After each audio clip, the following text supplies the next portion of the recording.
సత్యనారాయణ గారు నేను ఎక్కడ కలిసి పని చేయలేదు, కానీ సత్యనారాయణ గారు చాలా ఫేమస్.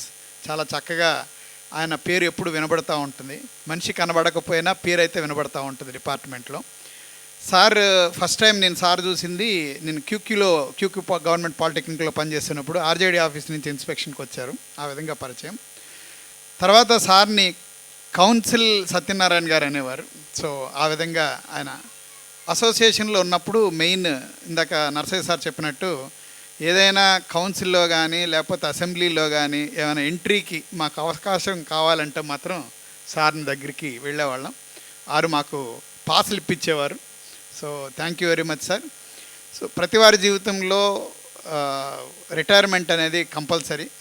సార్ పర్సనల్ లైఫ్లో చాలా విషయాలు మనము కొన్ని చేయాలనుకుంటాం, ఉద్యోగ ధర్మంలోనో లేకపోతే ఇతరత్ర సంసార బాధ్యతల్లోనో పడిపోయి మనం సొంత అభిలాషలు అభిరుచులు మనం కోల్పోతూ ఉంటాం. ఈ టైం మీకు దేవుడు ఇచ్చింది. మీరు జీవితంలో ఏం చేయాలనుకున్నారో ఇప్పుడు చేసేయచ్చు. అది మీకు ఒక మంచి అవకాశం కాబట్టి. కానీ మీరు ఇంకొకటి కూడా చేయాలి. ఇప్పటి వరకు మీరు మేడం గారికి ఏం హెల్ప్ చేసి ఉండరు నాకు తెలిసి, కౌన్సిల్ అంటూ అదంటూ ఇదంటూ. సో హాఫ్ అర్ధాంగి అంటే ఇప్పుడు వరకు మేడం అన్నీ చేశారు.